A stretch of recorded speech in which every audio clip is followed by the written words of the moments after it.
Welcome back to the Saturday Show, 97.5, the KSL Sports Zone. I'm Christian Esparza, Alex Napoles with me, ready to take you through an exciting Saturday morning in sports. Alex, it was a crazy week this week. It was something, man. We had something, travel issues on Monday, and then the show got a little hectic, and then Tuesday, obviously, huge Big 12 Media Days. Wednesday, Big 12 Media Days. Thursday was fun. And then yesterday was a little bit more chill, and it was good to get back and talk some sports. Yeah, I mean, Monday the Jazz trade John Collins. Yes. Tuesday and Wednesday were Big 12 Media Days. Yes. Frank Layden, unfortunately, passed away on Wednesday. Diana Sabau, athletic director at Utah State, that news that she's leaving came out, I believe, Wednesday or Thursday. Yes. And then yesterday, on Friday, the Jake Retzlaff news came out that he is withdrawing from BYU. So we basically had something happened. Bombshell news every single day. Something happened every day, man. On a random week in July, which is good for us because sometimes these summer months can get slow. But we're always on our toes, Alex. We are always ready to bring you our thoughts and opinions on what goes on. Absolutely. And we're here to break it down on a Saturday. Hope you've got great plans for your weekend out there. Middle of July, it's been nice weather. A lot of fun things to do this time of year. Absolutely, man. And, last weekend was the 4th, right? Technically, yeah. Yeah. I guess, the Friday. Yeah, last weekend hung out and celebrated, I guess. And then now we're here for another weekend, and hopefully we get some carne asada this weekend, man. Always. Oh, yeah. Were you, I know it was a busy week. Do you have a highlight? Did you have time to get out and do anything? No, not really. Pretty swamped. Not really. Actually, no, I do have a highlight. College Football 26 came out. Oh, did you get it right away? I got it, and I've began to play it last night, and it's fun. It's so far so good, man. That's cool. I bet a lot of our listeners probably got it. I know it was a big deal last year. I'm probably not going to buy the new one, but I definitely get the appeal. Did you jump right into the Dynasty? Or absolutely. Jumped right into Dynasty. Who'd you pick? And picked Delaware State. Nice. Give me the Blue Hens, man. The new team. Oh, yeah. There you go. Oh, yeah. Awesome. Parker producing Behind the Glass. You got a highlight of your week? No highlight from Parker. Nothing really from me as well. I was during media days, I had to also produce for DJ and PK. So Tuesday and Wednesday, I had long days, early mornings, and then, I guess just working all week. It was a fun week, though. I had fun at work. It was. I guess I could say that. It was a fun week.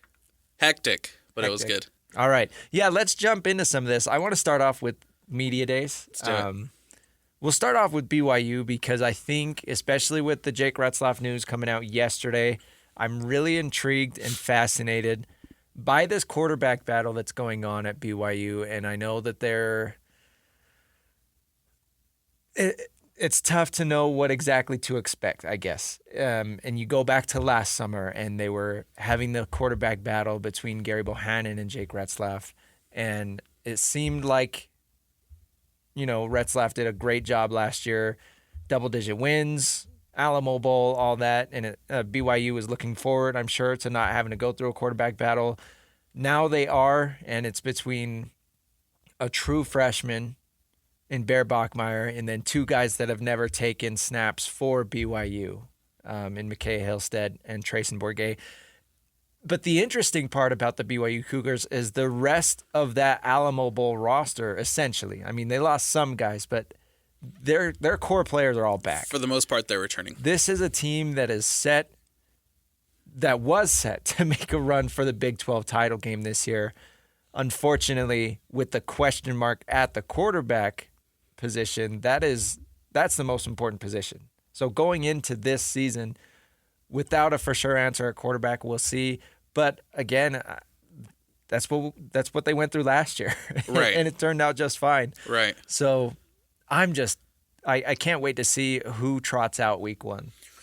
I think for BYU right now, it's a little bit hard to tell without knowing who that quarterback is going to be, and without kind of knowing at what level that quarterback will play. Because I mean, we've seen McKay Hillstead, just not in a BYU uniform. And we've seen Bourget, just not in a BYU uniform. So, I mean, they have college football experience. So, I mean, that's a plus. But the reality is, without knowing where their quarterback stands, it's kind of hard to gauge where the ceiling of this team really is. I can tell you where their floor is, Christian. With how much they're returning, they're still at least a bowl-eligible team. Oh, 1,000%. I mean, it would take an unmitigated disaster to not be a bowl-eligible team like we saw with Utah last year. But I think I think with how much they return, especially on that defense, man. Defense is tough. It's one of the best units in the Big 12. I think BYU and Utah were 1 and 2 last season in the Big 12 for scoring defenses, and I think that's massive. That you return a large majority of that defense, and then even let's say it's McKay Hillstead that starts at QB1. He's got incredible weapons on the offense. Most notably Chase Roberts, and then LJ Martin, who I think will have a phenomenal year if he can stay healthy. That's the thing with LJ Martin is staying healthy. He was banged up all year, right? Literally from week 1 and training camp, essentially. But then he came back and he seemed to be close to fully healthy, if not fully healthy, for that Alamo Bowl. Had a great performance there, and it kind of reminded you, like, yeah, this is a really good player, right? And the consistency at running back is not something that BYU had last year, and that was kind of one of their weak points on offense, aside from turnovers. So it sounds like they're very excited about having LJ Martin back to full health, and not just him, but a ton of other players behind him. But before we diverge too far, of course, there were media days, right? So we got the opportunity to hear from a lot of these players, a lot of these coaches. So that's what I want to do in these first couple segments. Let's replay a few cuts. First off, I want to start with head coach Kalani Sitake because, of course, bombarded with questions about the quarterback situation, right, the quarterback battle. So this is what Kalani Sitake had to say about his group of quarterbacks going into this battle. I think it's going to be a little bit different. I mean, last year we were going through the same thing and trying to figure out who our quarterback was going to be with Gary Bohannon and Jake Retzlaff. That's right. So we've been through quarterback battles before as a staff. A-Rod's done this before. I think the key is allowing McKay Hillstead to play and be himself and utilize his skill set, and then Trace Bourget to do the same thing, and then Bear Bachmeyer to do the same thing, and then Emerson. We have 4 quarterbacks that can spin it. So the goal is allow them to feel confident. That's the prerequisite that we have, is that you play quarterback, you should be able to throw the ball accurately. They can all do that stuff. Now the question is, who do we sink the reps into, and how do we create an environment where they can compete and actually earn the spot? And so as we go through that, I wish we could have done that earlier, but now that it's been on us, we have to do that in camp. When we figure that out, I'll let you know, but we have until the first game to get that done. Even throughout the whole process, that we've done this before. We've had a situation where we played a true freshman before. So the key is, though, having the staff all together. Other people are going to have to step up, but I think a lot of people will rally around this. So there you have it. I mean, I like the tidbit at the end where he says the other key is having the staff all together. They didn't lose any assistant coaches. Right. Especially, Aaron Roderick and that offensive side, and the success that they were able to find last year with Jake Retzlaff and the rest of the offense. I think that's huge. But then, of course, the big tidbit is we've got 4 quarterbacks that can spin it, is what Coach Sitake says. And I know because I've seen it, McKay Hillstead can spin it. And I've said this before, I just speak on it because I've watched him play. I produced all of the games that he played at Utah State. I watched all of his performances. So I can speak to his ability the best. I haven't really seen the other guys, but I know for a fact Hillstead can spin it. His biggest knock, his biggest weakness is just his size. Right. He's shorter. And, that can hurt as far as seeing over the offensive line. But then he also likes to get out and run outside the pocket, which he can do. It's just an issue of taking those hits. And at his size, that's why ultimately his freshman season at Utah State didn't go as planned, because he was injured. He ended up getting injured after becoming the starting quarterback because he was running the ball. And it's tough when you've got a guy, you think of Cam Rising, obviously. You've got a guy who's willing to put it on the ground, do what it takes, be tough, pick up a tough first down, but taking those shots, it gets to you quickly. 100%. And, that's a kid that I've been able to watch since his high school days, and I know what he's capable of, and I think he has a high ceiling, and I hope he's able to reach that potential if he's able to get that nod at the number one quarterback position at BYU. And I've heard a lot of positive things about Bear Bachmeier, but I would tread lightly about starting a freshman. Yeah. Right? That's what's tough. I would also agree. I mean, even Mitch Harper, I was listening on the way in. Mitch Harper joined JJ and Alex yesterday, was talking a little bit about Bear Bachmeier, and it sounds like he has some true skill there. And obviously BYU was in on him from day one, not even just barely in the spring transfer portal. They tried to recruit him right out of high school, and they were able to flip him before the season starts and bring him to Provo. But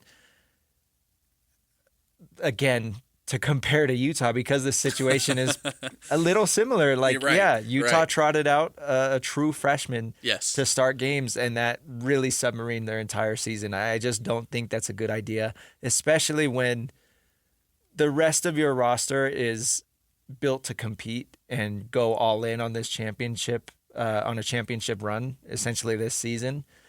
That's where it's like, okay, is the true freshman your best option? Now, I'll tell you, I mean, the best option is the best player. And maybe that is Bear Bachmeier.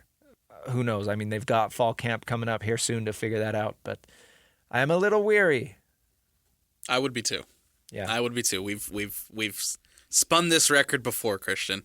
Yeah. We've seen it. Very we recently. saw it last year, right? And so there's no doubt in my mind that Bear Bachmeier is talented and can spin the ball. But at the same time, like I said, I'm at a point where the true freshman quarterbacks tread lightly. Yeah. Because I don't know, and you don't know what you're going to be able to get out of these true freshmen. It's a tough conference. Right. It's a very tough conference. Right. It's one of the deepest conferences in the country, maybe if not the deepest, right? And it's going to take a lot of skill for a true freshman to come in and really, really succeed.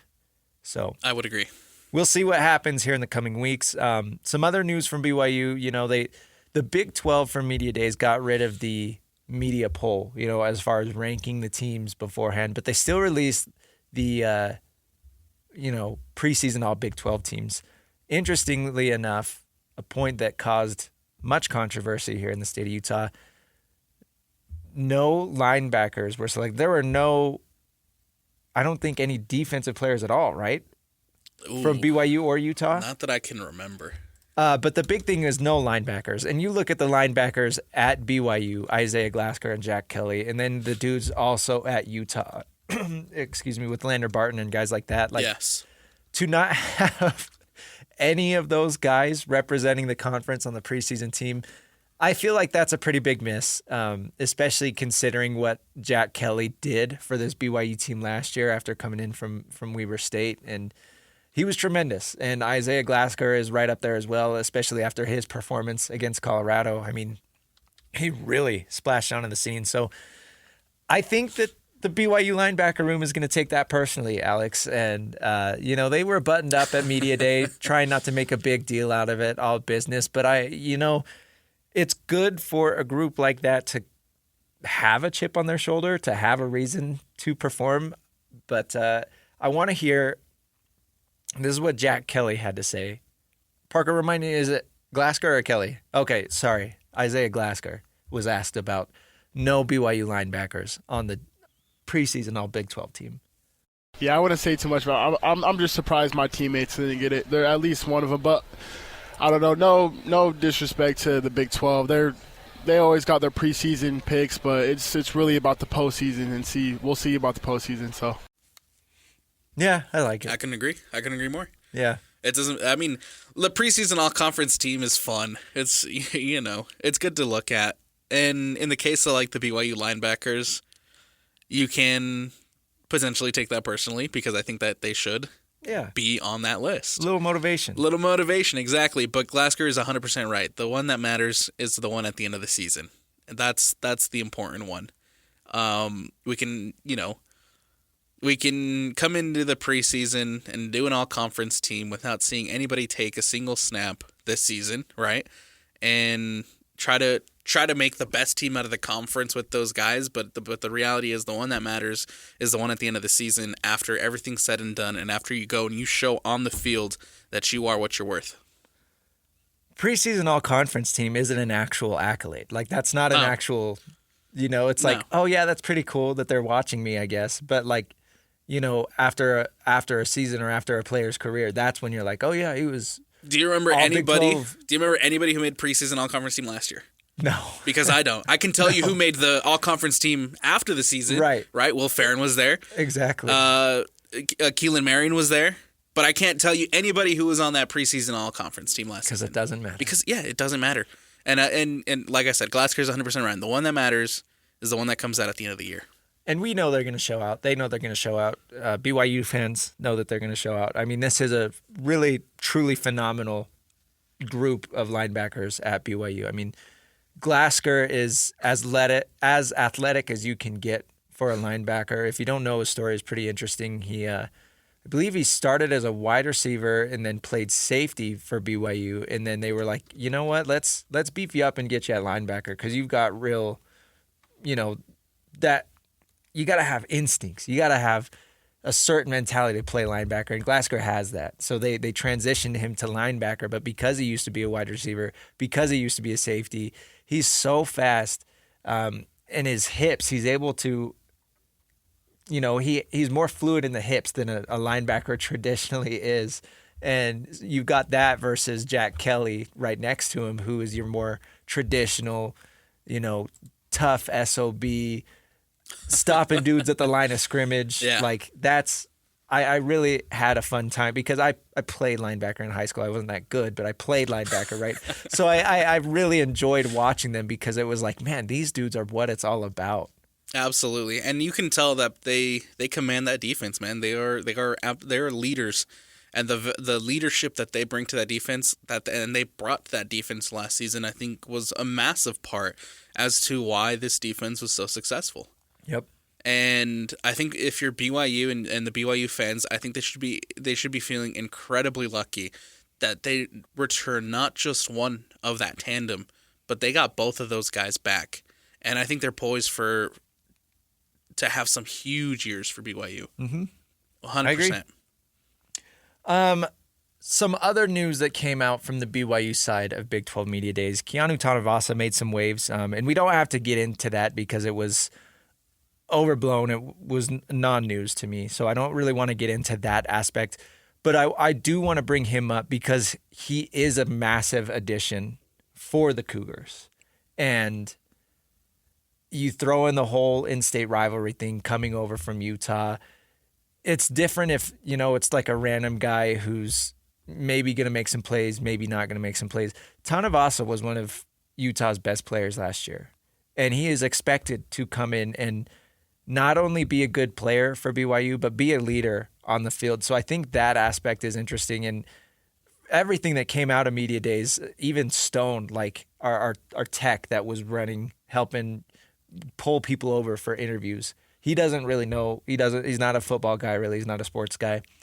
During a break, he was like, man, this Tanavasa guy is one of the realest, most down-to-earth people I've ever met. And that's what I've heard from everybody who's talked to him. So He is a great leader, great personality, and I'm expecting him to have a huge year for BYU because in that system, I mean, the reason that you see those linebackers play so well is because the defensive front is eating up blocks, eating up double teams, and that's what Tanavasa is really, really good at. Not only that, but he can get off those blocks and make plays himself in the backfield. So that's interesting because they didn't really have a monster presence like that on the interior defensive line last year. So I am excited to see what Tanavasa brings on the field and then from a leadership standpoint because coming into this group on defense, I mean, they're full of leaders, but Tanavasa is a very, very special type of leader. Yeah, absolutely. And I think that, with how much obviously the move to BYU is huge, right? Going from Utah to BYU, it's going to take a lot of the headlines. And I feel like throughout the course of the season, Keanu Tonavasa is going to be under a microscope. He's going to be under a magnifying glass the entire season. Everybody's going to be nitpicking every single thing that he does. Yes. And looking at everything that he does because of what's happened. Because of the controversy. Yes, Yeah. because of what's happened this offseason. Right? And so he needs to follow that up by just putting his head down, continuing to work, continuing to get better, and being a leadership presence on that, not just on the defensive line, but I mean the defense as a whole. And you're right, Christian. He's from the couple times that I've gone up to the Hill to record our collect our sound and bring in those interviews for the station. I've seen this guy individually go up to every single media member that was up there and have a conversation with them. Man, he's a very down to earth guy, a very good guy, and I hate that why he made headlines this Big 12 Media Days. It's an interesting thing because obviously the rivalry is more than just a rivalry. Right. Right. That's the reality of the situation, whether you think it's silly or not. Like it's very deep, and it's intense, and I love it. I honestly do. I love it and hate it at the same time. But I could understand why Utah fans would be upset. But I mean, on the other hand, it's like that's the reality of college football now. Any given player could transfer any given year. You never know what's going to happen. It was just the way that it happened as far as, not claiming there was it wasn't about the money and stuff like that. Who knows what the true motives were? I think there's nothing wrong with just saying like, yeah, they're taking care of me and my family. They're taking care of me for my future. Like, I don't know, but that's a whole aside. I know that, like you said, he is going to be under a microscope from all Utah season fans. long. And of course, with them now being in the same conference again, they're going to play. And this year, it's down in Provo, and it's going to be huge. And of course, Tonavasa was asked about it at Media Day, so I want to hear what he had to say about inevitably when he has to play Utah. Everything that I want it to be, in the sense that it's probably some of the highest competition that I'll play because of the way that I was trained and refined with those individuals. Yeah. That offensive line that's returning, I've gone against for 3 years. I know them and they know me. And so I'm extremely, extremely excited to play against them. Scally knows me, Coach Witt knows me, Coach Ellis, they know who I am. And so being able to play against them and their strategies and who they are and what they're bringing to the table, that's going to be the level of competition that I want to play with the amount of passion and energy that I'm blessed to play with. And I'll be able to siphon all of that into my performance. Yeah, I like it. That's a great point. I mean, this is at practice and all those reps that you get in practice. He's going against this offensive line. He knows these guys. He knows the coaches. The coaches know him.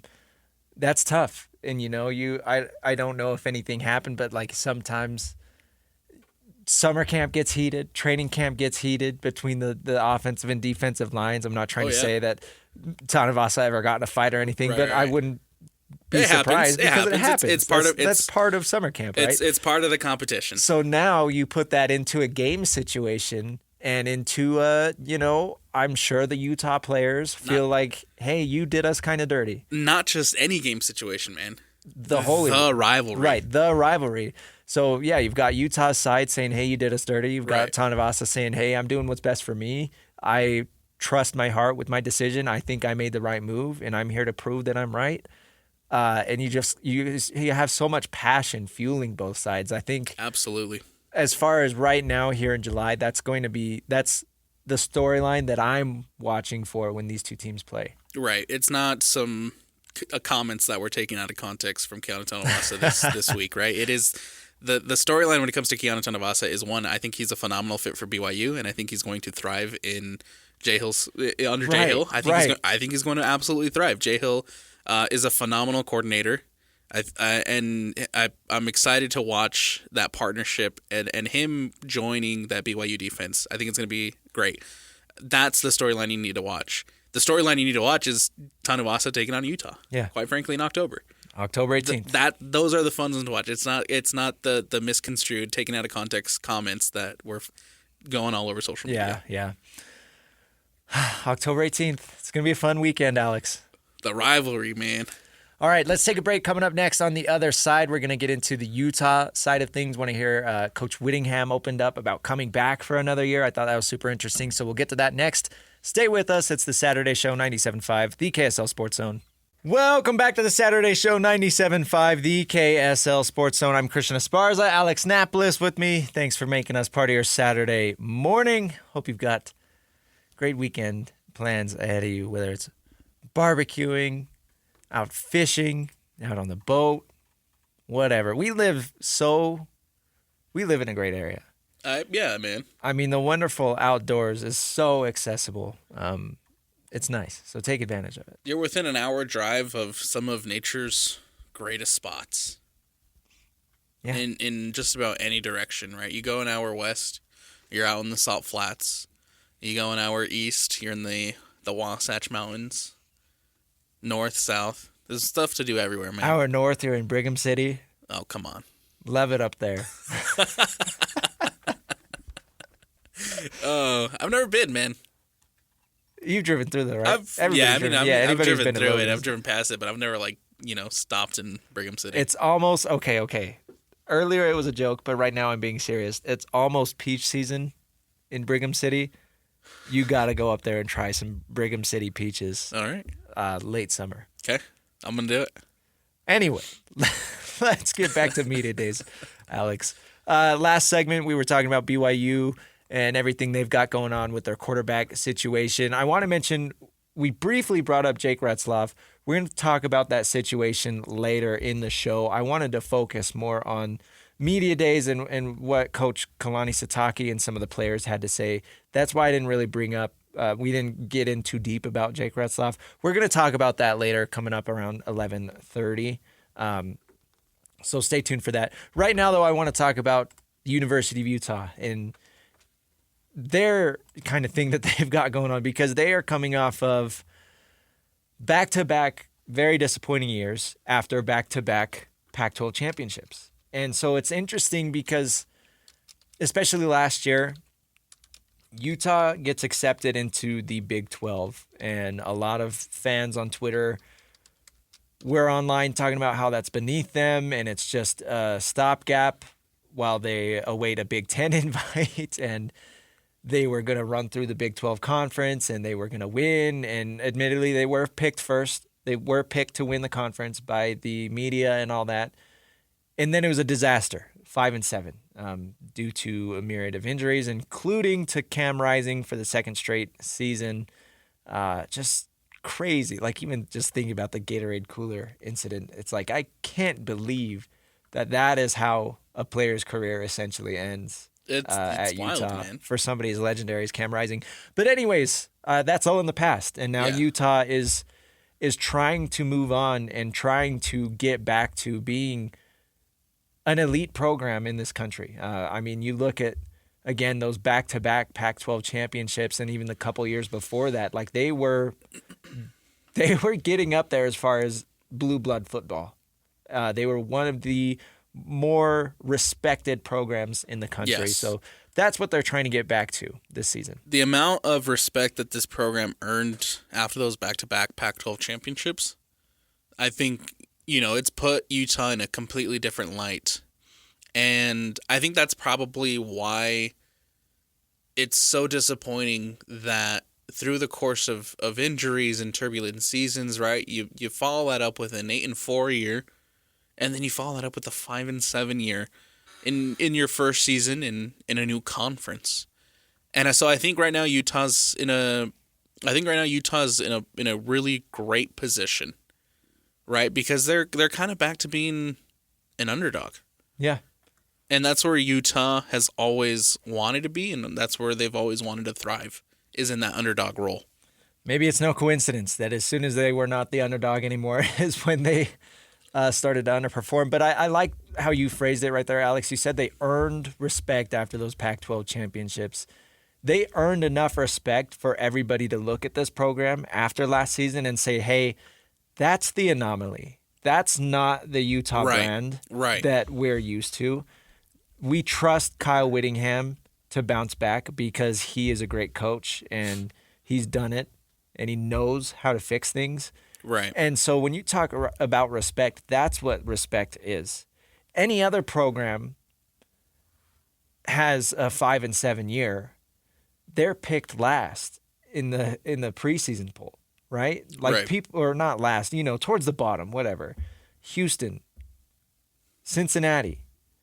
Nobody bats an eye when those guys finish 5-7. UCF. Nobody expects anything Right. the next season from those programs. Utah goes 5-7, and people say, no, that's not Utah. They are bouncing back. I mean, and you look at the conversations, right, between people here in state and even nationally, the conversation has completely shifted, right? It's not, will Utah bounce back? It's now, this team will bounce back. Expect Utah to bounce back. They're expected to bounce back, right? National media is coming out and saying, look, I think Utah has a good shot at a Big 12 championship if they can stay healthy. And that's what's fun about media days is you've got all these, like you're saying, national media people going down and kind of getting that outside perspective. I saw a lot of tweets, and it's like, walking away from Big 12 media days, one of the big takeaways was Utah football expects to be back. Yes. And everybody expects them to be back. Yes. So anyways, building on top of all that, Coach Kyle Whittingham, of course, has been around forever. They have the coach in waiting in Morgan Scalley, and there was even a decision on whether or not Kyle Whittingham was going to return for this 2025 season, and ultimately he said he decided to come back, but there was a period right there for a little bit where it was unknown, and he said ultimately he was going to end up doing what was best for the program, and that led to him coming back. He was asked kind of about that at media days, and I love his answer. I want to play it first, and then we'll riff on it. Let me just say this, that last year was so frustrating and so disappointing. Couldn't possibly have said, okay, that's it. I just couldn't have walked away on that note. It was the most frustrating year of my coaching career, and I would have never been able to come to terms with that, to have that be the last of a career. I could have never come to terms with that, with last season being my last season ever. Right. That shows, that's everything you want to know about Whit. That's his personality. That's his tough drive. That's his competitive motor. I could imagine somebody who has achieved as much as Kyle Whittingham and means as much to a program as Kyle Whittingham having the train wreck dumpster fire disaster that was 2024 Utah football be your final season in coaching. That would, talk about a big regret. Right. So, of course, it makes sense that he wants to come back and right things. At someone at his caliber and for everything he's done for that program, right, that is quite possibly one of the worst ways to go if he would have gone, right? Yeah. So I think it's great that he's trying to come back and just end on one more positive note and get one more good season out of his guys, and I think that's great. Obviously, it's gonna be the big question surrounding the season again, right? Is this going to be Kyle Whittingham's last and final season? We'll see. And it's not going to be easy. It's not as good as Kyle Whittingham is, and for as much as he's done, nothing is guaranteed. Just because he's done it before doesn't guarantee that he's going to do it again. And it's nice to sit here and say, oh yeah, they've earned all this respect. Oh yeah, they did it as recently as just a couple years ago. That doesn't guarantee anything. But now it's time to go show it. It's time to go show it. And again, it's not just one down year. It's 2 down years in a row. Yeah. Where they were like, oh, yeah, that probably wasn't as good of a season as we were expecting. And so that kind of raises questions, makes you wonder a little bit. It's like, okay, are they legit? Like, can they be legit? Or is this what Utah football is? And so, of course, everybody internally over there thinks they are. Externally, we do have these expectations, right? That's what we're talking about this segment is we think they can come back, but there is a very real possibility that that's just, Utah football hit their ceiling a couple years ago, and it's going to take a little bit of a reset under Morgan Scalley and everything before they can match that ceiling again. But we'll see. The hard thing is the injuries because Right. the injuries are what probably have derailed them the last couple of years, right? So you hope that they avoid that, but that's part of the game. You mentioned that, maybe a couple years ago we already saw Utah hit their ceiling, but I find that hard to believe because of what we've seen Whittingham and this coaching staff do in the past. I guess. There's been times where they have been able to do more with less. Yeah. That's true. That's very true. And obviously, I think last season was the outlier. Last season was the outlier, and they'll have a good opportunity to bounce back. I think Utah will find their stride. They have a rough start to conference play.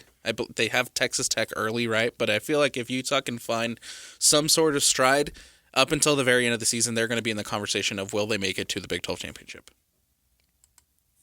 It's just you got to find that stride. The offense has to click, and it's 100%. It's tough because you're bringing in a new offensive coordinator, you're bringing in a new quarterback, and fortunately, the quarterback played for the offensive coordinator last season, so he knows the system. You've got a running back that knows the system, even if he's not going to be the primary guy.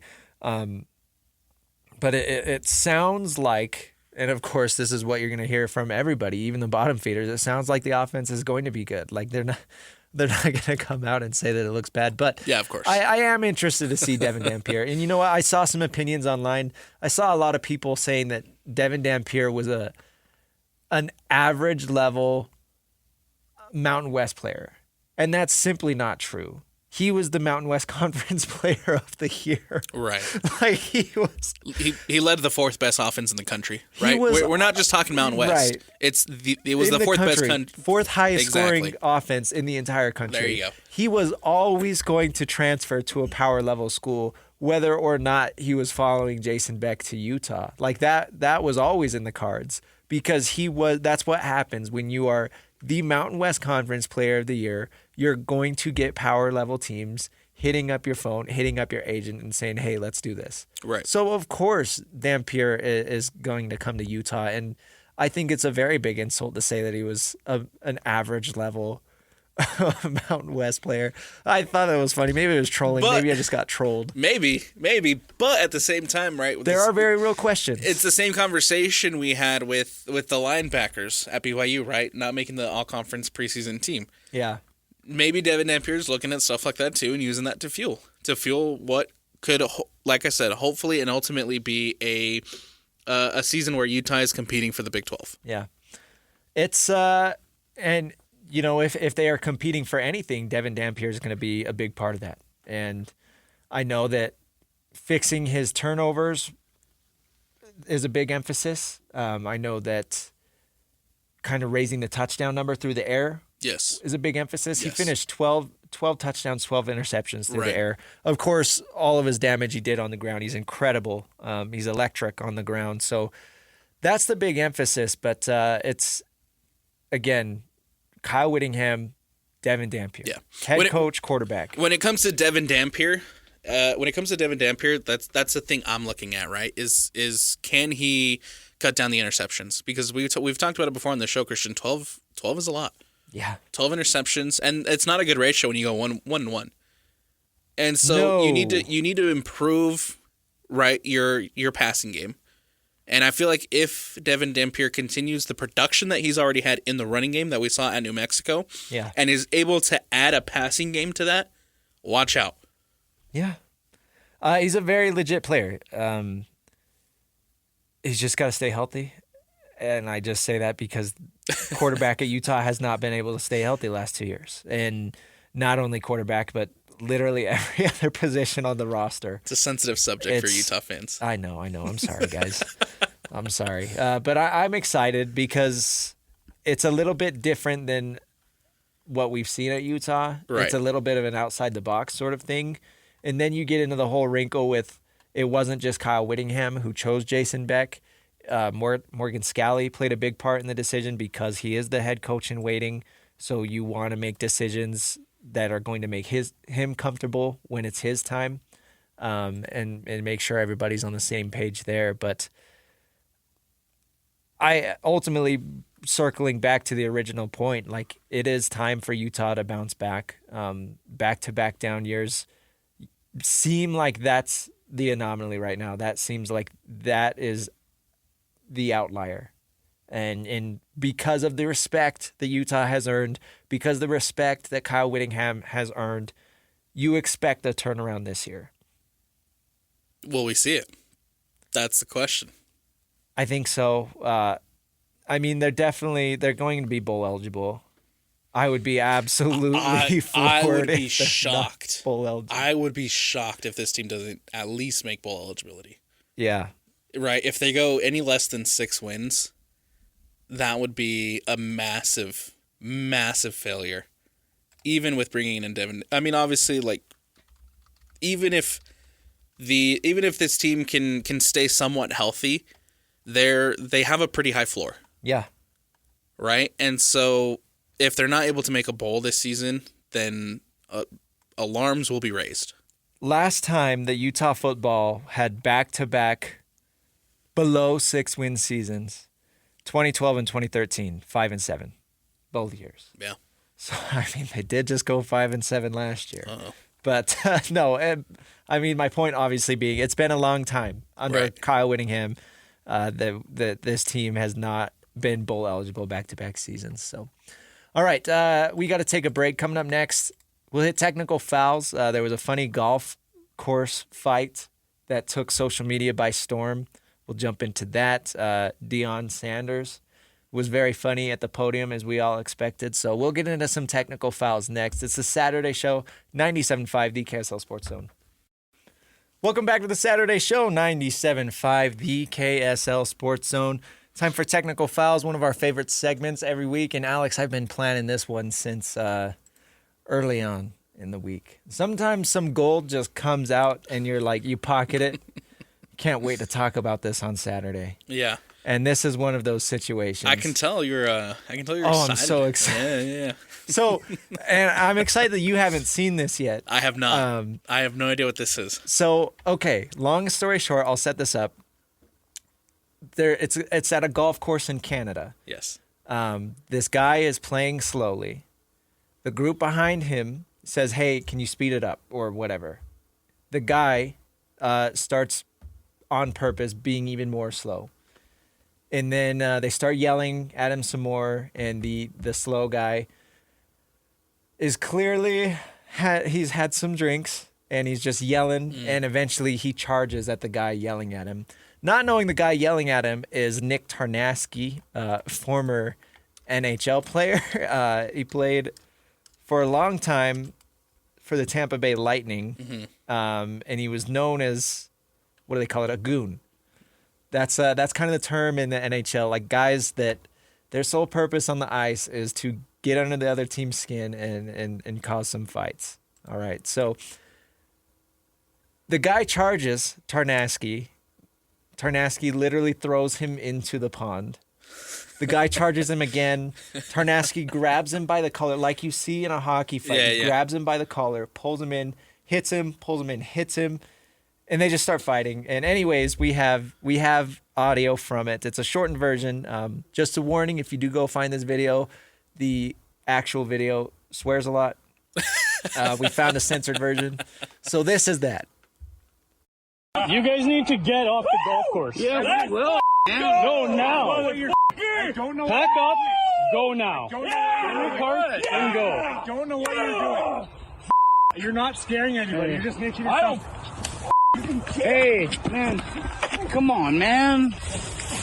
Hey. Hey. Off to a good start, buddy. I Told you. Man, leave him alone. You want to know? You want to? came at Leave me. him alone, man. I got it all on record. It's around the goal. I got it all on record. Around the goal. Hey. You want to go, guys? Leave him alone. Hey, leave him alone, man. I wouldn't keep going back, you moron. Hey. Come on, man. I'm not trying to get in there. Like, just like. Enough! Are you still cheering on you? Enough! Get out! Hey. Enough! Things going well for him. Leave him. Get him the out of here! He just step away. No, it's not going to go well for him. It's not okay. Take him home or get him out of here. Get moving! I said stop looking like an idiot! Get out of here. Just so you know, couple things to point out. You can hear him get thrown in the water. You can hear the splash. The other thing, when you hear the bang followed by a noise, that's him. Every time he punched him in the face, he yelled bang. So that was funny. But there's a turn, Alex. While we were in the break, I found out that the guy that got beat up issued an apology video. Oh. So that is fresh off the news press just a couple hours ago. This is what he had to say. Yep, that's me, guys. The guy that got dropped like a bucket of balls in a pond. Not my finest moment, I know. Looks real bad. Played 36 holes of golf. We drank way too much, and my mouth ran faster than my brain. All jokes aside, guys, I'd like to apologize to all the folks on the course, anyone caught up in it, and anyone who had to deal with me that day. I lost my cool, and I've learned from it. Just one of those days where you should have kept the cart on the path, you know. Stay hydrated, keep your stick on the ice, maybe stick to 18. You know, I love the Canadian accent. Oh, man. Got dropped like a bucket of balls. That's exactly how... That's exactly what I thought would have happened, right? You're... First of all, a couple things to take away from that. Don't act like a drunk moron. Yeah. Drink responsibly. Second of all, don't ever pick a fight with a professional hockey player or a former professional hockey player. Well, that's what's scary about picking fights is you never know what people's backgrounds are. Right. Especially like a lot of former, I'm just bringing up like MMA or like boxing, you know, like those guys aren't like huge, you know. Right. So you could pick a fight with somebody, you know, my size. I'm 5'8", right? I'm pretty short, but like... We don't condone fighting. I don't have this background, but you never know. Like, if you pick a fight with somebody, even if they're smaller, like, what if they're trained? You know, it's not going to go well for you. No, don't fight. And if you are in a situation where you have to fight, just make sure it's not a former NHL enforcer. Make sure it's not a 6'2", 230... goon. Oh, and then the fact that he's the one who got beat up and had to issue the apology. Yeah. And be like, hey, my bad. So wild. So Tarnasky is he's an assistant coach for a U17 hockey team in Alberta, and they are investigating this fight just to make sure, you know, because he's kind of a public figure, just to make sure everything's okay. They released a statement. We are aware of a video circulating on social media involving a coach with Red Deer Minor Hockey. At this time, given that we understand the matter is being reviewed by local policing authorities and we are conducting our own internal investigation into the alleged incident, we will have no further comments. So hopefully all's well. I think it was self-defense. Seems that way. Might have gone a little overboard, but yeah, don't pick fights. Seems that way. Real quick, Alex, you had a technical foul for us, and I love this one. Yes. So I haven't heard or seen anybody lose their digits over the 4th of July weekend. Yeah. Right? Everybody has their fingers, right? But Najee Harris, he had a little bit of an incident with the firework over the 4th of July weekend. Yeah. And so the reports first came out and said that there was a firework incident, a mishap happened, and there was a person who was hospitalized with injuries, and then it turns out that person was Najee Harris, and he sustained a superficial eye injury, but is fully expected to be ready for the upcoming NFL season. He's on the Chargers now. He was with the Steelers for a bit. So this was weird because I started seeing all these jokes about like how many yards will Najee Harris rush for this season, and the picture of him, you know, it's his headshot, but he's got an eye patch on. And I'm like, wait, what's going on? And then people are talking about fantasy football and stuff, and I'm like, did something happen? Then there are these reports, and initially they were saying that he lost an eye. Right, yes. And I was like, no way. Yes. But now his agent released that statement that you just said, superficial eye injury. So that means it's, you know, on the outside, nothing internally is damaged. I don't know exactly what that means as far as medical stuff and how his vision is going to be impacted. All of that it says at the end is he is expected to be ready for the NFL season. Just for fun, I did Google, has an NFL player ever had only one eye? There's been a few. One of them, Wesley Walker, played for the New York Jets. He was a wide receiver. He was legally blind in one eye. 13-year career for him. Been a couple other players. completely blind in one eye. So there are instances of playing in the NFL with one eye. There you go. It's possible. So we'll see. It is funny because the initial people on social media were taking it out of proportion. Yeah. And saying that he lost the eye. And enough so that the agent had to come out and be like, hey, you know what? Like, he's fine. It's a superficial eye injury.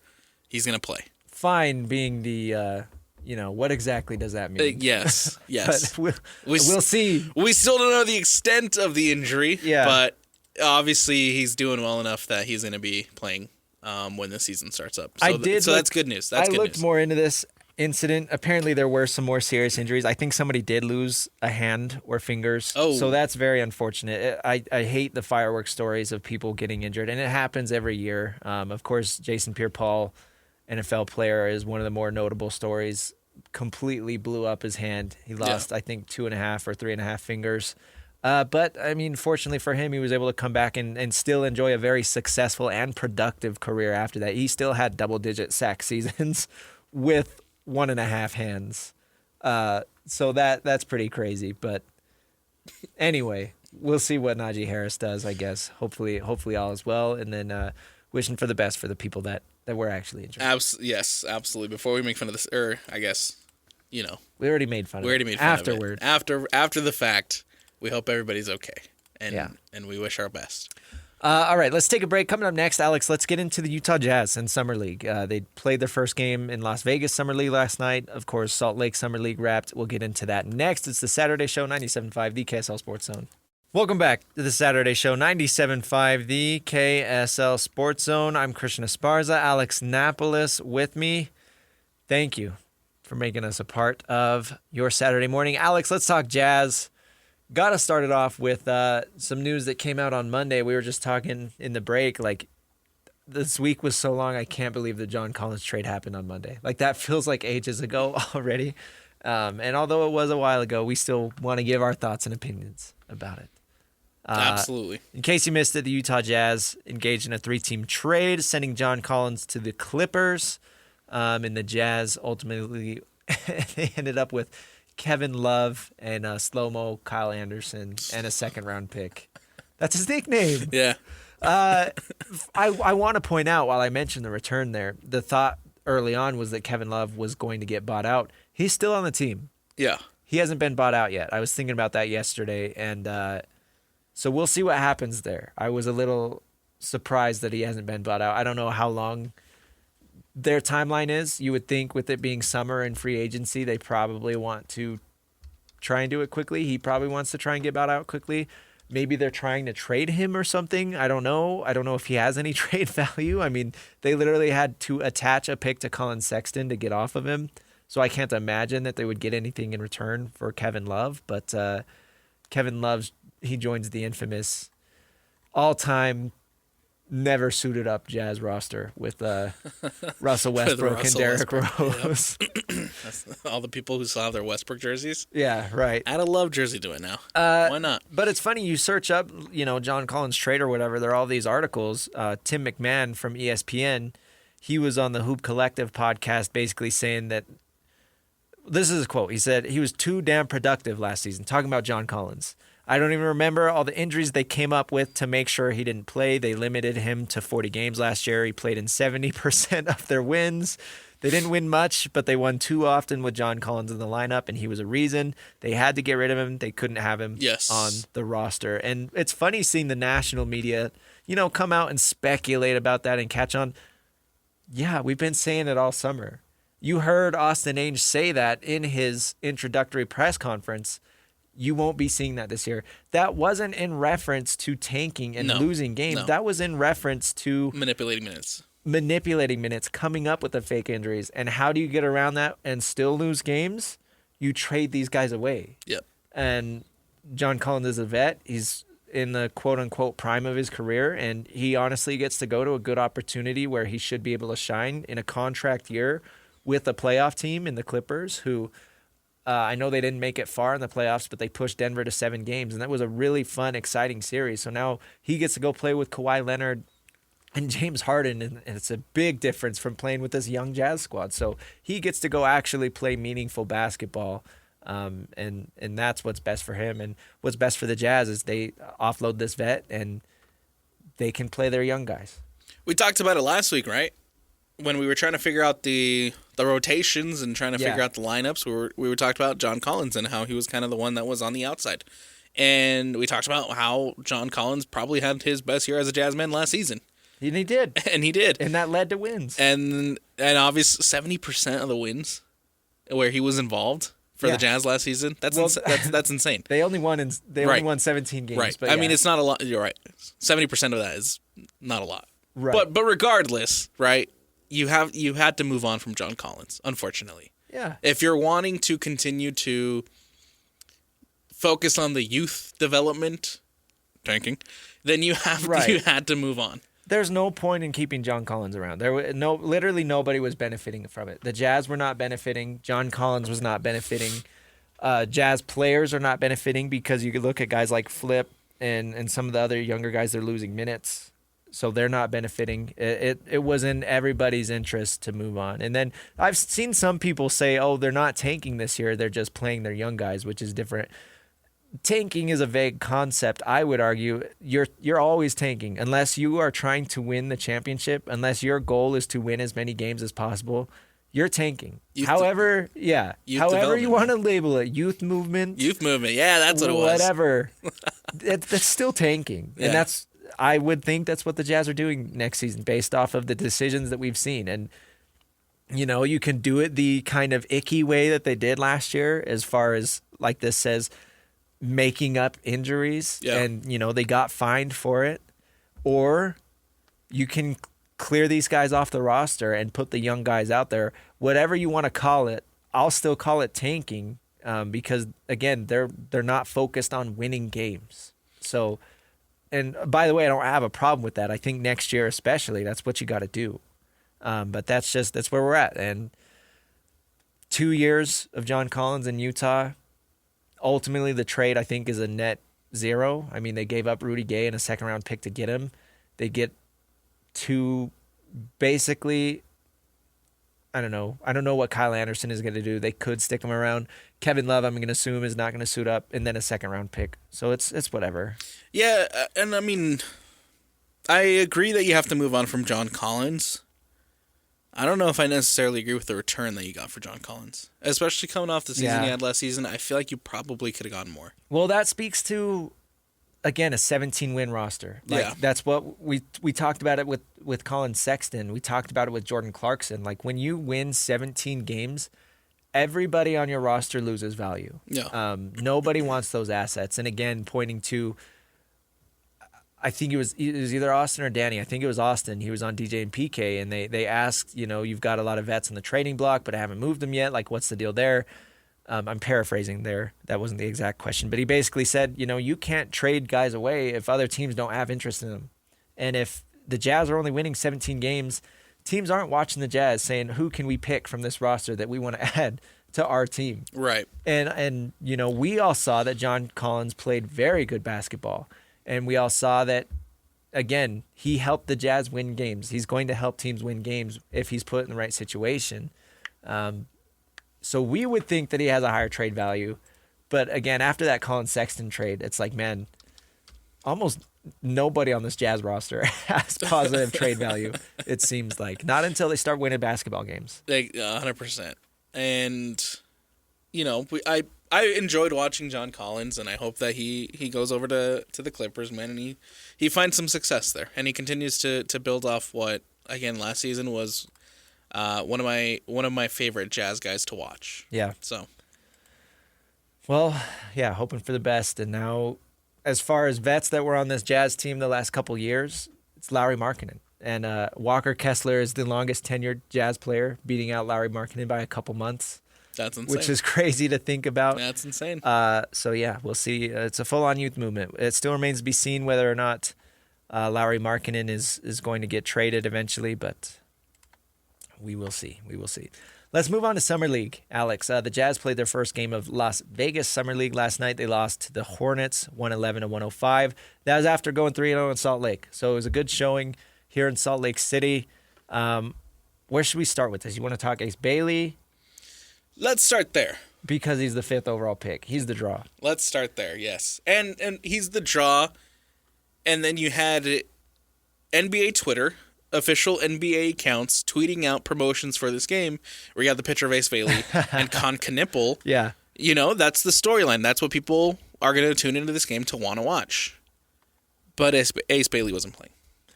No, Ace Bailey ended up missing last night, and this comes after missing the 3rd game of Salt Lake Summer League. Our guy Ben Anderson saying it looks like Ace Bailey's not going to suit up tonight either. So that's tough because you draft Ace Bailey 5th overall. You are expecting a lot.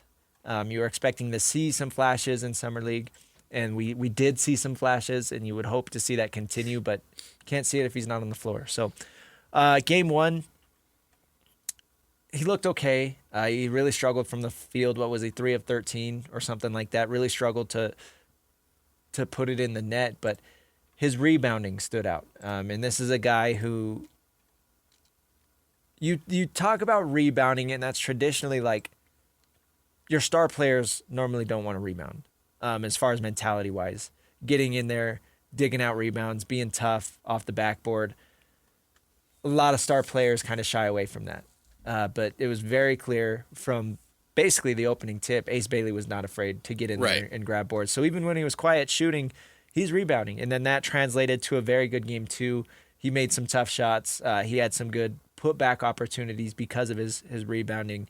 I think the big highlight there, and is probably his highlight from the Summer League, is he pulled down an offensive rebound and then hit like a one-step turnaround fadeaway, but he covered probably like 10 or 12 feet on the ground with his one step and then his fadeaway because his legs are so long and his length up top is so long. Like if you look at where he started versus where he finished when he released the ball, like he caught it almost underneath the basket and then released the ball at the top of the key. Like, so he's got some real physical attributes that are very exciting there. And I think that was kind of, again, that's like when you think of Ace Bailey and what he can do, that's the highlight that you kind of envision. I think what stood out to me too for Ace Bailey, like you mentioned, the rebounds, but one of the things that stood out is the going and recognizing, look, okay, I didn't necessarily have the best first game. My first showing wasn't probably the best performance that I could have put out there. So what does he do in game 2? He steps up and has a much better showing, right? You mentioned the shot that the fadeaway shot that he had. He also had an impressive dunk where Collier just kind of alley-oops it up to him, and he's able to get it and dunk it. And then there's a couple instances where Collier got it out to him on the corner, and he hit some threes. Yeah. Right? And so that to me is what stood out is look, again, you didn't play your best, but you didn't let that affect you. You came back in the next game and you showed not only the Jazz fans, but I mean the Jazz organization, you showed them what you are capable of and why they trusted you to go number 5. And he's still very raw from what we saw. He's still very raw, but you see the ceiling that he has. Yeah. I agree. The ceiling is very high, and that's why he goes 5th overall. I'm grinning because Ben trolled me and a lot of other people on Twitter. When I was talking about guys not playing tonight, the Jazz don't play tonight. Oh. Their next game is tomorrow. I was going to say, I didn't think they did back-to-backs in Summer League. You're funny, Ben. That was good. So, yeah, we'll see what the injury report looks like tomorrow to see if Ace Bailey's going to play. But anyway, I hope he does because he is the draw. And when you make a selection that you haven't had in that long, as far as the Jazz picking 5th overall, that's a big-time prospect. And you look at Ace Bailey in particular, just simply talking about prospect coming out of the draft, he's probably the best prospect the Jazz have had. And the ceiling is incredibly high with this dude, and everybody wants to watch him play. So hopefully tomorrow against the Warriors, we will see him suit up. But you talk about injuries, this team, Walter Clayton Jr., their other first-round pick, I doubt we'll see him again. He left yesterday's game with a hamstring injury. Those are very tricky. You don't want to mess with that. So I would imagine they're going to be very cautious with him. I think Walter Clayton Jr. showed a potential to run the offense. You kind of look at this summer league slate as sort of an audition between him and Isaiah Collier as far as being the primary point guard. Right. And I think that's a very interesting battle, and that's going to continue into training camp. We'll see how long this injury holds out Walter Clayton Jr., but I liked what I saw from him as far as being the floor general, but also his ability to make some shots. And I think that's kind of the consensus of what I saw from Jazz fans last night online, right? Yeah. A lot of people were very impressed with Clayton. I saw plenty of comments saying that they would trust Clayton to be the starting point guard at this point over Collier, and that's pump a your bit brakes, premature. Pump your brakes. It's summer league, right? I think summer league is a great gauge to see of where these guys are, but you're not really going to know where these guys are until it's time to suit up for preseason. Until it's real NBA basketball. Exactly. This is fun, but this is a lot of guys that aren't going to. I mean, the Jazz are playing against a lot of guys that aren't going to be playing real NBA minutes. Of course, the Jazz are because it's the youth movement thing, right? But real quick, one more note on Summer League I want to talk about is Kyle Filipowski because he's a very intriguing player as far as what he brings to the table. He had some big games in Salt Lake, but then last night he was by far the Jazz's leading scorer. 32 points, 12 of 17 shooting, 3 of 7 from 3. He also grabbed 6 rebounds and then racked up 5 assists. Like, that's crazy. He picked up 8 fouls, which is funny. Summer League, you get 10 fouls. But Filipowski is this very interesting prospect on offense because he does it all. He passes, he shoots, he takes good shots. He's not hunting for a shot. He knows his spots and he gets to them. He knows his strengths and he plays to that. And that's good. And he scores a lot of points. We even saw in the regular season, he put up some big numbers last year as a rookie. But defensively, it's so hard to watch. Like even watching the Jazz's first Summer League game against Philly, one of their depth big men, Bona, was just bullying Kyle Filipowski possession after possession. Filipowski got outmanned. He got outstrengthed by this more physical, big, true center. And that's hard because it's like, okay, we'll slide him to the 4 spot, play power forward. And he's big. He's not nimble enough to really keep up with some other power forwards. We saw him get moved off his spot defensively because he's not fast enough laterally. He's not agile enough. So defensively, for as versatile as he is on offense, he's a square peg in a round hole on defense. And I'm curious to see what that ends up meaning for Kyle Filipowski's career, because it's one thing if you have a guard that can score on offense but can't do anything defensively. You can hide that. But if you have a big power forward center that can score offensively and play defense, that doesn't matter as much. You need those guys to be your defensive players, especially when the Jazz in particular don't have anybody that can really play defense right now consistently. They need that on the interior, and to watch Kyle Filipowski kind of struggle so far in Summer League on defense, it's like, okay, that's where he needs to improve, because offensively he's got it. 100%. I mean, you look at the numbers, 12 for 17 last night. That's crazy. That's impressive. 32 points. Like, again, this is a good Summer League is a good gauge to see where these guys are, and I feel like last night we learned a lot about Kyle Filipowski. I feel like shot IQ is really good. He knows where to be, where to get his shots, and where to get his opportunities on the offensive side. However, as a big, I look at the 6 rebounds, and that's concerning. Yeah. That's like, you need to, as a big man, the interior defense has to be better. Well, especially in 30 minutes, you'd like to see more than 6 rebounds. Yes. But anyways, continue. And, I mean, Clayton Jr. got 6. Yeah. Collier had 6. Right? You want him to be a little bit more of your defensive anchor, and we didn't see that last night from Kyle Filipowski. So, yes, the glaring issue right now with him is the fact that the defense from him needs to be better.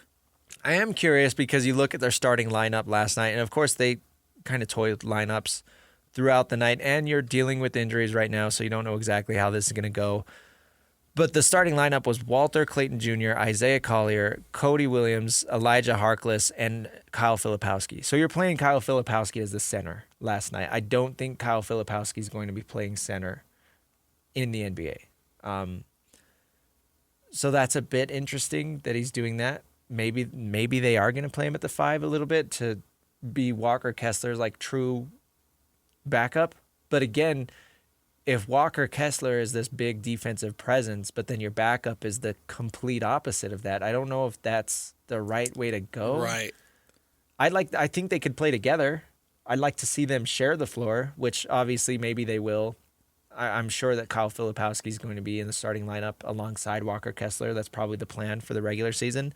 But if that's the case, it's like, okay, why are you having him play center during the summer league?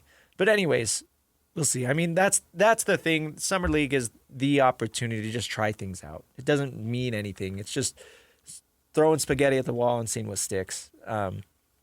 So I guess we'll see. But overall, I mean, 3-0 in Salt Lake, and then they lose last night to Charlotte in a close game. It's fine. I think it's about what we expected.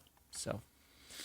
And then back in action tomorrow against the Warriors. Again, tomorrow, and we don't know the injury reports to correct my mistake from earlier. Hopefully, we'll see if Ace Bailey suits up. Hopefully Ace Bailey suits up, and hopefully we get to see an RJ Lewis, who right now is kind of playing for this roster spot, and we haven't really seen him. Same with Tanji, man. Yeah. I think that those are guys that you need to have on the floor in these type of situations to see if they can compete for a spot on the roster. And I feel like I know you don't really have control over it because, I mean, there are injuries, but I feel like it's a disservice to them right now that they're not on the court proving themselves. Oh, they need, like, you look at Tanji and Lewis specifically. Yeah. I mean, everybody else dang near on this roster is a first-round pick within the last 3 years. Right. I know Kyle Filipowski was second round, but that's top of the second round, and I believe they gave him a fully guaranteed deal. So it's a bit of a different situation.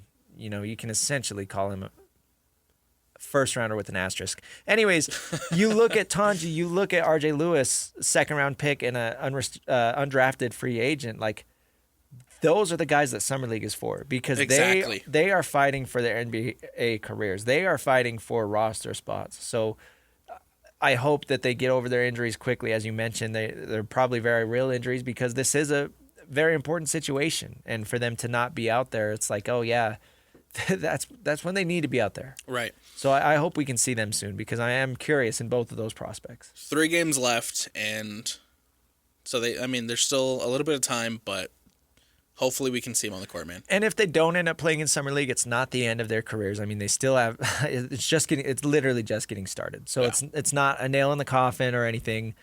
They still have opportunities to prove themselves, in practice and training camp and with the stars and things like that. But you would like to see them in Summer League in game time situations. So again, hopefully we can see them soon.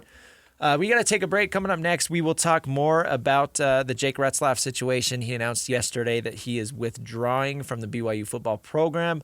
We'll talk about what that means for him and the Cougars next. It's the Saturday Show, 97.5, the KSL Sports Zone.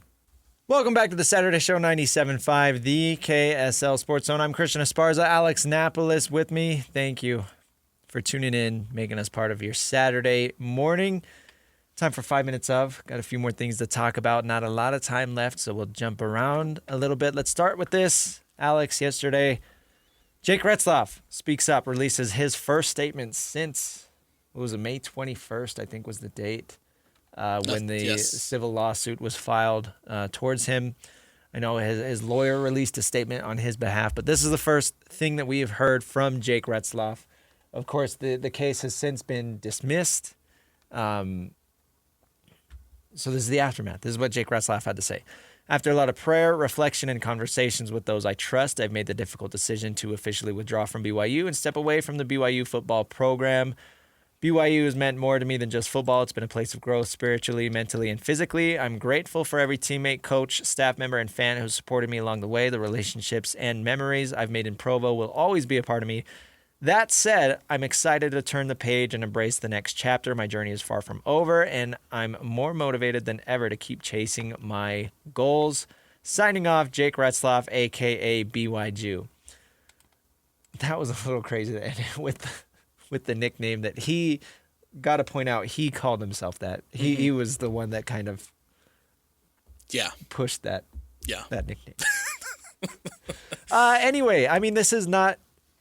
It's closure, right? But it's not a surprise. This is what we kind of all expected. We knew that BYU was planning on suspending him for 7 games because of the honor code violation. And once that came out, it's like, yeah, he's probably going to transfer. So when this came out yesterday, one of the questions that me, JJ, and Alex Curie had was why there is a transfer portal that is open right now for the DSAs, the guys who got cut and didn't make the 105-man roster. Yeah. And, one of the questions that we had was why BYU didn't cut him, give him the DSA designation, and let him jump into the portal. Mitch Harper cleared that up phenomenally on a video that he posted on KSL Sports on social media. The deadline to be a DSA was April 7th. Yeah. So clearly, we've missed that timeline for Jake Retzlaff. Again, May 21st was when that civil lawsuit was filed, so nobody even knew about this. Right. April 7th. So that deadline was missed. That's why Jake Retzlaff can't be a DSA and can't enter the transfer portal. The one that is technically open right now. Yeah. So, in order to continue to play, he withdraws from BYU. And will now probably try to find a place to walk on. Yeah, and he's gonna have to walk on somewhere to finish off his senior year. He's got time. Training camps aren't starting for another couple weeks, so I mean it's not a ton of time, but he has time. Things move quickly in the college world. I would highly advise you to go listen to Mitch Harper with JJ and Alex yesterday. I listened to that interview on the way in. It was great. Mitch did a good job of answering a lot of questions. He's always on point. Go read his stuff at kslsports.com. It's like I said, it's a resolution. Yes. Kalani was asked about Jake specifically at media days, and he was just like, I'll wait for Jake Retzlaff to talk about it. He's like, I don't want to speak on his behalf. I want to respect him and let him be the one to talk about it. So just a couple days after, Jake Retzlaff releases his statement. And everybody can move on. BYU can move on towards their quarterback battle. That's going to be fun next few weeks, and we'll see what happens. And then Jake Retzlaff can move on and try and find a new home. Right, and I think that's the most important thing from the BYU perspective and the BYU standpoint.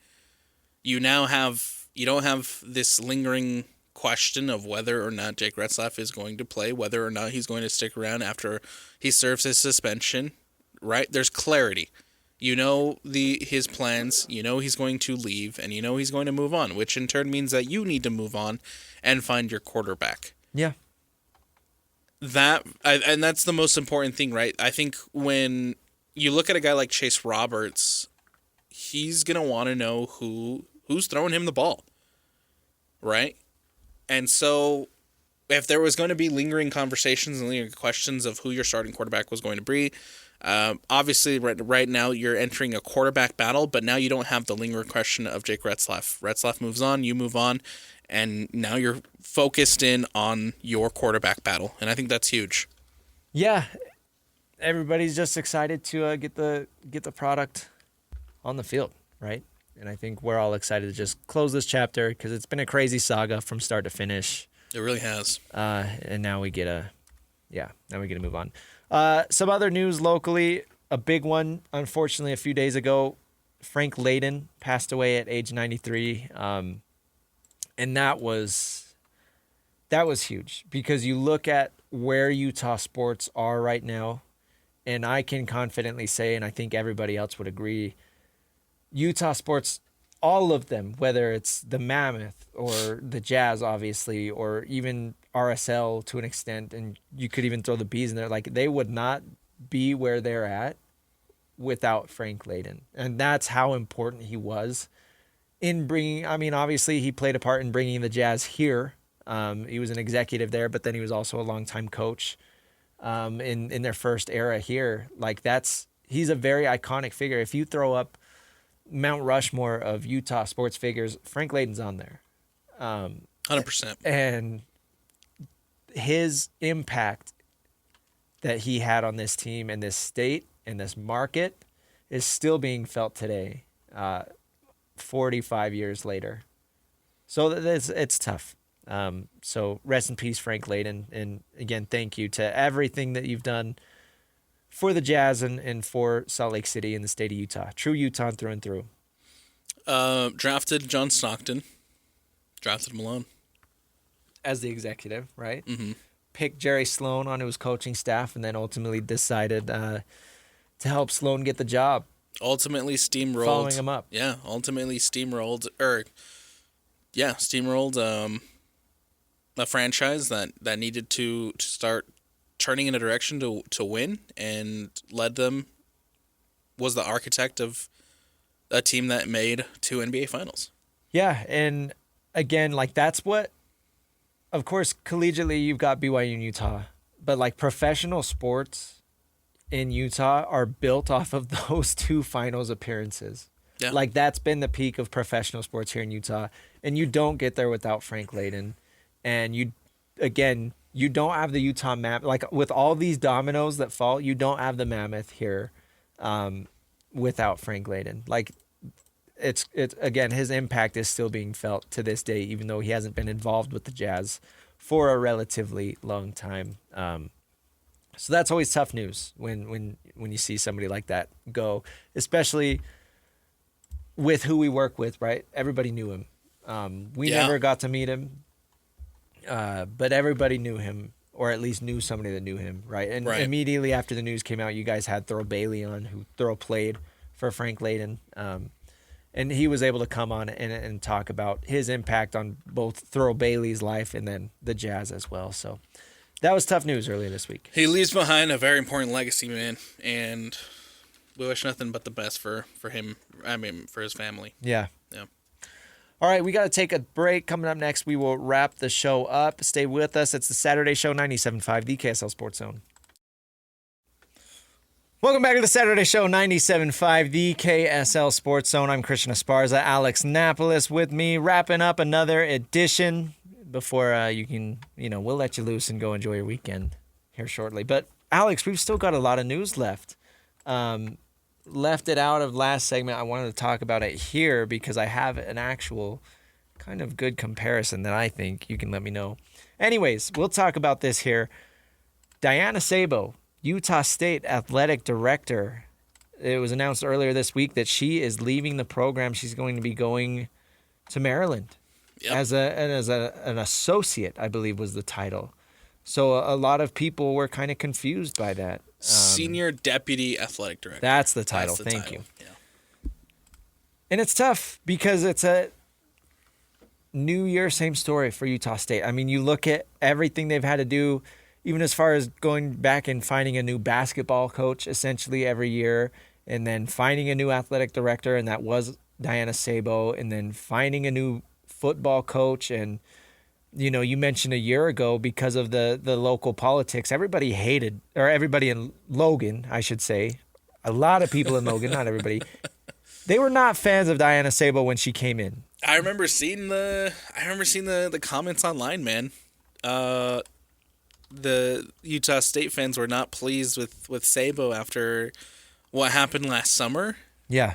But now turn around to this summer, literally a year later, and now that it seems like there's a lot more stability happening at Utah State in the long term, right? You have the Pac-12 invitation, 6 conference champions in their athletic programs this season, and there seems like there's more stability, right, with bringing in Bronco Mendenhall. You have Calhoun, who decided to stay.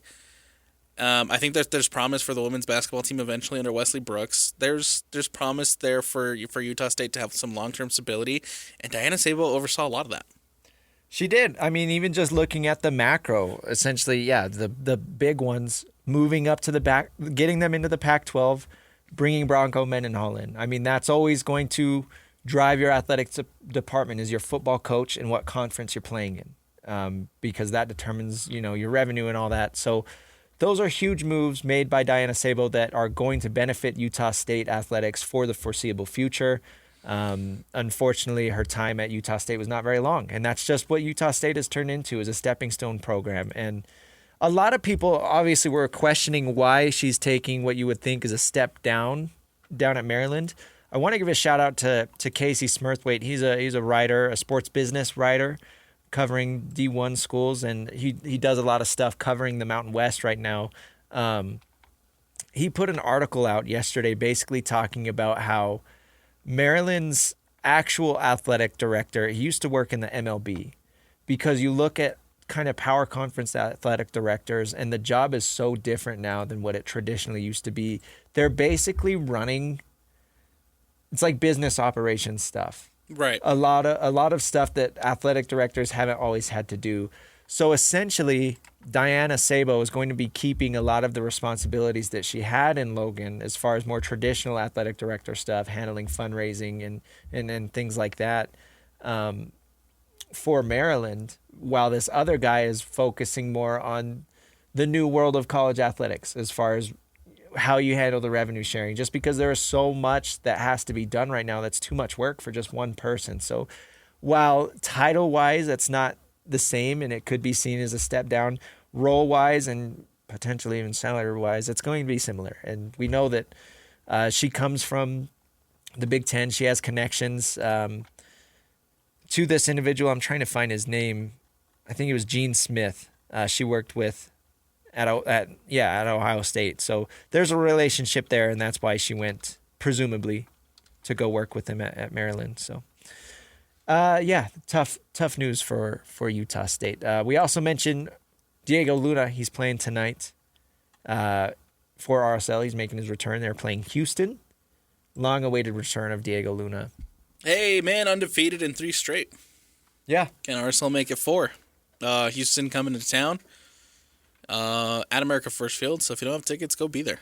But if not, 97.5, the KSL Sports Zone is the place to be. Always. Yeah, that's the fun thing to do here on Saturdays, is go catch an RSL game. Fun environment. The comparison I wanted to make, Alex, in the break, you and Parker were talking about Diego Luna and his very quick rise to stardom and what that means for his career. Could we potentially see him going to, across the ocean into Europe and playing in bigger leagues over there? Right. And essentially, you look at the MLS, and that's traditionally what happens to their good young players. And it's good for the players because that's a good opportunity for them. But then for fans, obviously that sucks because you become attached to these players. So we'll see what ends up happening with Diego Luna. But it kind of clicked, like, that's what Utah State is. Like, it's the same thing as far as stepping stone programs. So I don't have anywhere to go with that comparison. It just no, I think it's a good one. It clicked in my mind. I mean, they're very similar, and it's very hard because you get attached to a Danny Sprinkle, right? You get attached to a Diana Sabau, and then they ultimately end up leaving for greater jobs higher up because their end goal is not to be here. Their end goal is to be higher, and hopefully with the move to the Pac-12, hopefully for Utah State's sake, that will change. I know it's not the same Pac-12 that we saw, with Utah running things, but you would think with some more reputation, maybe one day there will be people that are like, oh yeah, I want to be here. I think regardless, the future for Utah State is bright. Yeah. I think, like we mentioned, Sabau laid out a really good blueprint on how this team can be successful long term. Yeah. Why? By bringing in the coaching staffs that she did, by bringing in by making that move to the Pac-12, and there's a foundation there that has been built.